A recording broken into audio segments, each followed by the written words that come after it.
बिस्मिल्लाहिर्रहमानिर्रहीम। अस्सलामुअलैकुम। SMTV global के साथ मैं हूं सलमान इकबाल। सबसे पहले एक नज़र हेडलाइंस पर। साफर केस में चेयरमैन PTI की गिरफ्तारी डाल दी गई। इस्लामाबाद हाई कोर्ट ने तोशाखाना केस में चेयरमैन PTI की सजा को मुअत्तल करते हुए उन्हें रिहा करने का हुक्म दे दिया है। ताहम साफर केस में इनकी गिरफ्तारी डाल दी गई है। अदालत की जानिब से मुलजम का जुडिशल रिमांड भी ले लिया गया। अदालत की जानिब से तहरीरी ऑर्डर सुप्रिटेंडेंट अटक जेल को भिजवा दिया गया। वाज़ेह रहे कि चेयरमैन PTI का साफर केस में जुडिशल रिमांड कल ख़त्म हो रहा है। कल FIA की जानिब से अदालत में जिस्मानी रिमांड की इस्तदा भी की गई और FIA की टीम ने चेयरमैन PTI को साफर केस में हिरासत में ली गई और कल ही खसूसी अदालत में पेश करेगी।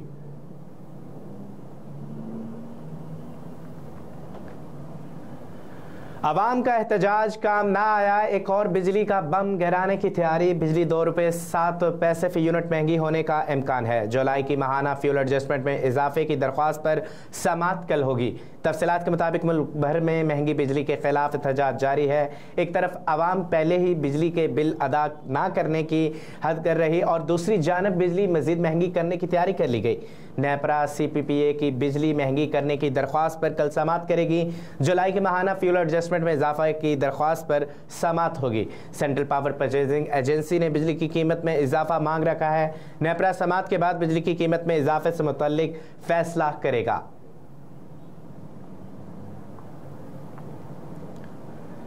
सारिफिन को बिजली के भारी बिलों में रिलीफ देने के लिए तजावीज़ सामने आ गई। बिजली सारिफिन को बिजली के भारी बिलों में रिलीफ देने के मामले पर पावर डिवीजन ने तजावीज़ तैयार कर ली। पावर डिवीजन तजावीज़ आज वफाकी कैबिनेट के इजलास में पेश करेगा। ज़राए ने बताया कि पावर डिवीजन ने घरेलू सारिफिन को बिजली बिलों पर एक स्लैब का फ़ायदा देने की तजवीज़ दी है। स्लैब का फ़ायदा देने से बिजली की खपत पर ज़्यादा के बजाय कम टैरिफ लगेगा। ज़राए का कहना है कि बिजली सारिफिन को टैक्सेस में भी रिलीफ देने की तजवीज़ है। टैक्सेस में कमी के हवाले से वजारत खजाना से राय लेने की तजवीज़ दी गई है। इसके अलावा सारिफिन को ज़्यादा एक साथ में बिल अदा करने की रिलीफ देने की तजवीज़ तैयार कर ली गई है, जबकि बिजली के भारी बिलों का कुछ हिस्सा मौसम सरमा में अदायगी का रिलीफ देने की तजवीज़ दी गई है। ज़राए के मुताबिक बिजली के बिलों में कमी के हवाले से फ़िलहाल कोई तजवीज़ तैयार नहीं की गई।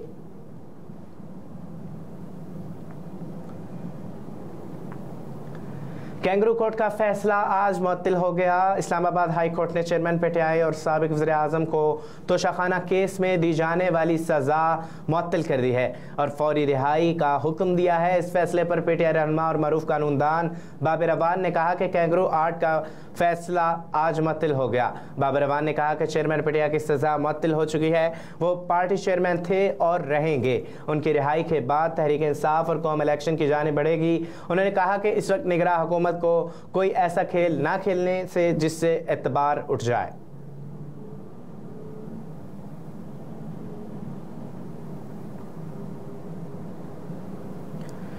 मरदमशुमारी को तस्लीम करने वाली पीपल्स पार्टी को यू टर्न लेने में मुश्किलात। पीपल्स पार्टी के मरकज़ी मजलिस आमा इजलास की अंदरूनी कहानी सामने आ गई। ज़राए का कहना है कि PP रहनुमाओं ने इजलास में मरदमशुमारी के तोसी के फैसले पर तनकीद की। तफसीलात के मुताबिक मरदमशुमारी को तस्लीम करने वाली पाकिस्तान पीपल्स पार्टी को यू टर्न लेने में मुश्किलात का सामना है। ज़राए का कहना है कि PP के मरकज़ी मजलिस आमा के अरकान इजलास में इस मसले पर फट पड़े।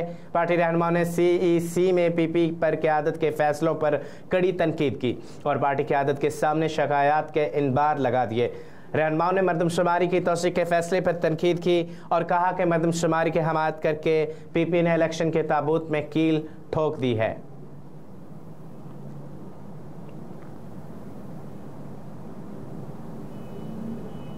डॉलर की कीमत मजीद बढ़ेगी तो बिजली की कीमतें भी मजीद बढ़ेंगी। तफसीलात के मुताबिक चेयरमैन पावर कमेटी सेंट सैफुल्लाह अल-यूनत और आबड़ू ने गुफ्तगू करते हुए कहा कि वजारत तवानाई हुकाम से कमेटी के तमाम अरकान ने सवालात पूछे। हुकाम से पूछा टैक्सेस की तफसीलात बताई, जवाब दिया हमारे पास तफसीलात नहीं है।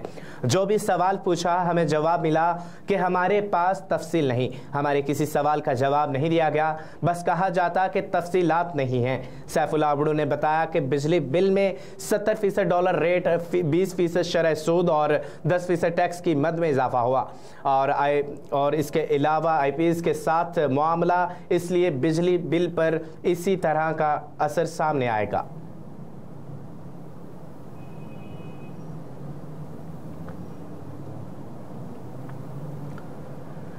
निगरान बलोचिस्तान हुकूमत ने कमिश्नर डिप्टी कमिश्नर्स के तबादलों की तजावीज़ इलेक्शन कमीशन को भिजवा दी। तजावीज़ के मुताबिक मोहम्मद हमजा शफकात को कमिश्नर कोयटा डिवीजन, बशीर अहमद बाजियाई को कमिश्नर कलात डिवीजन तैनात कर दिया गया और जावेद अहमद शाहवानी को कमिश्नर ज़ोब, बलोच अजीज़ को कमिश्नर और अलाई डिवीजन, तारक कमर बलोच को कमिश्नर नसीराबाद डिवीजन तैनात करने की सिफारिश की गई। सईद अहमद अमरानी को कमिश्नर मकरान, अरफान अहमद को कमिश्नर रक्षान, सैयद फैसल अहमद को कमिश्नर सीबी तैनात करने की सिफारिश भेज दी गई है।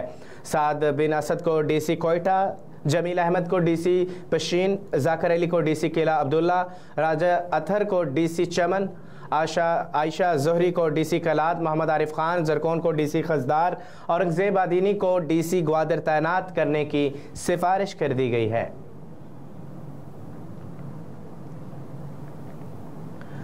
दरिया सतलुज के सैलाबी रेले से बंद टूट गए, सैकड़ों एकड़ पर रकबा ज़ेर आब। रेस्क्यू हुकाम के मुताबिक दरिया सतलुज के सैलाबी रेले में फंसे अफराद को 14 कश्तियों के जरिए मुंतकिल किया जा रहा है। सैलाबी रेले में अहमदपुर शर्किया के दरियाई हैलट में तबाही मचा दी, जिससे हज़ारों एकड़ ज़रई अराजी पर खड़ी फसलें बर्बाद हो गई, जबकि बहावल नगर में दर्जनों आबादियाँ पानी की लपेट में आ गई। दूसरी जानिब तर्जमान PDM का कहना है कि दरिया सतलुज में सैलाबी सूरत हाल बरकरार है और गंडा सिंह हैड सुलेमान की हैड इस्लाम के मुकाम पर दरमियानी दर्जे का सैलाब, जहां गंडा सिंह के मुकाम पर पानी का बहाव 1,08,000 क्यूसिक है।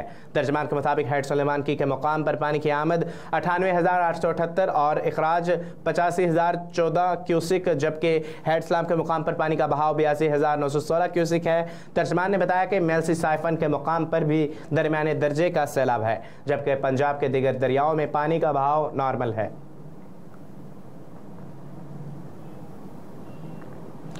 अमरीकी रियासत की सरकारी यूनिवर्सिटी में फायरिंग से प्रोफेसर हलाक। यूनिवर्सिटी इंतजामिया के मुताबिक वाक़या कैंपस की केमिस्ट्री लेबॉर्ट्री में मुकामी वक्त के मुताबिक दोपहर 1 बजे के बाद पेश आया। वाक़ये की इत्तला मिलते ही पुलिस भी फौरी तौर पर पहुंच गई और पुलिस ने ऐनी शाहिदीन की मदद से एक मुश्तबा शख्स को गिरफ्तार कर लिया, जबकि इस अफसोसनाक हादसे के बाद यूनिवर्सिटी के चांसलर ने तमाम क्लासेज और कैंपस इवेंट्स को मनसूख कर दिया और अपने बयान में उन्होंने कहा कि फायरिंग के इस वाक़ये ने यूनिवर्सिटी की सिक्योरिटी पर सवाल खड़े कर दिए हैं और यूनिवर्सिटी में 32,000 तलबा, 4100 फैकल्टी और 9,000 अमले के अरकान शामिल हैं। एशिया कप भारतीय टीम को बड़ा धचका, KL राहुल पहले 2 मैचेस से बाहर। भारतीय मीडिया के मुताबिक भारतीय टीम के batter KL Rahul Asia Cup के इब्तदाई 2 मैचेस से बाहर हो गए। KL राहुल टीम के दिगर खिलाड़ियों के हमरा कंडीशनिंग कैंप में शरीक हैं, ताहम वो 100% फिटनेस साबित नहीं कर सके। KL राहुल टीम के हमरा श्रीलंका जाएंगे। एशिया कप का पहला मैच कल खेला जाएगा, जबकि इवेंट में पाकिस्तान और भारत के दरमियान मैच 2 सितंबर को शेड्यूल के मुताबिक खेला जाएगा।